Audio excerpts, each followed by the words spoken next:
దేవుని నామాన మహిమ కలుగును గాక. అందరికీ వందనాలు. అందరూ బాగున్నారమ్మా? దేవాదేవుడు మరొక నూతన దయచేసాడు. దేవాదేవుడు ఇదనపు వాగ్దానం ధ్యానించుకుందాం. ఇదనపు మనకి ఇచ్చిన వాగ్దానం, నేను నిన్ను విడిపించేదను, నీవు నన్ను మహింపరిచెదవు. కీర్తన గ్రంథం 50 అధ్యాయం 15వ వచనంలో ఈ మాట్లాడింది. దేవాదేవుడు అంటున్నాడు, నేను నిన్ను విడిపించదను, నీవు నన్ను మహింపరిచెదవు. మనం ఎప్పుడూ కూడా మనల్ని విడిపించేవాడిని మనం మహింపరచాలి. మనకు ఎవరైనా ఏదైనా సహాయం చేస్తే వాళ్ళు మనం పొగుడుతూ ఉంటాం. ఏదైనా పనిలో పెట్టినా, ఏదైనా సహాయం హెల్ప్ చేసినా మనం పొగుడుతూ ఉంటాం. అలాగే దేవాదేవుడు మన బంధకాలు విడిపించినప్పుడు ఆయన ఏం చేయాలి? మనం మహింపరచాలి, ఘనపరచాలి, ఆయన ఆరాధించాలి. ఆరాధించిన మనం విడిపిస్తూ ఉంటాం. ఎందుకని? ఆయన మహింపరుస్తామని, ఆయన ఘనపరుస్తామని, ఆయన నామం అందరికి చెప్తామని. అందుకే ఇక్కడ ఆపత్కాలు నువ్వు నన్ను గురించి మొరపెట్టు. నీకు ఆపద వచ్చినప్పుడు మనుషుల సహాయం కోరద్దు అంటున్నాడు. నా సహాయం కోరు. నేను సర్వశక్తిమంతుని, జీవము గల దేవుడిని. నువ్వు మాట్లాడితే నేను వినే దేవుడిని. నీ మాటని నేను జవాబు ఇచ్చేవాడిని. కాబట్టి నువ్వు నాకు ఆపత్కాలు నువ్వు మొరపెట్టు. ఆపత్కాలు ఎవరి మనుషులు మన మాట ఆలకించరు. ఎందుకు మన శ్రమలో ఉన్నాం కాబట్టి. శ్రమలు లేని అందరూ మాట్లాడుతాం మనతో.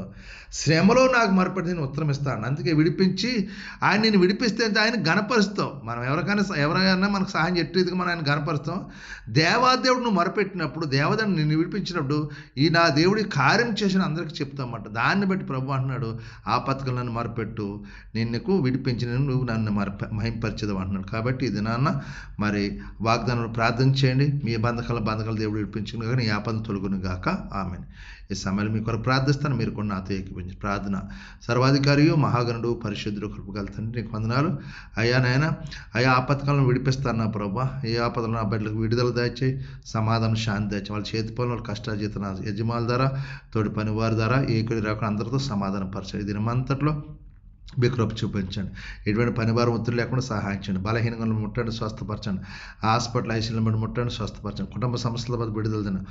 అప్పులు బతకాలు విడిపించండి. ఆయా గర్భాల నుంచి నార్మల్ డేలు వచ్చేలా చదువుకునే కాలం మంచి ఉద్యోగాలు దయచేసి, ఎవరి కుమారు తల్లిని మాట లోబడే కృప దయచేసి, ఏదైనా పుట్టినరోజు పెళ్లి రోజు జరిగిన బిడ్డలు దీవించండి, ఆశ్రయించండి. ఏదైనా ఎవరైనా నూతనంగా పనులకు వెళ్తే పనులు స్థిరపరచండి. మీరే కార్యం చేసి మీకు భద్రపరిచి మిమ్మల్ని మహింపరచం. మీకే మహిమా ఘనత ప్రభావం పొందుకోమని యేసు పరిశుద్ధం అడుగుతున్నాను తండ్రి. ఆమేన్. అందరికి వందనాలు. దేవుడు దీవించును గాక. ఆమేన్. ప్రభువు నామంలో ఈ వీడియో వీక్షించిన ప్రతి ఒక్కరికి జీసస్ స్వస్థత ప్రార్థనా మందిరం వారి ప్రత్యేక వందనాలు తెలియజేసుకుంటున్నాము. మరి ఇంకెన్నో సందేశాలు, వీడియోలు, సంఘ కార్యక్రమాలు మీకు అందుబాటులోకి రావడానికి పక్కనే ఉన్న సబ్స్క్రైబ్ బటన్ని ప్రెస్ చేసి బెల్ ఐకాన్ని కూడా ప్రెస్ చేయాల్సిందిగా కోరుకుంటున్నామండి.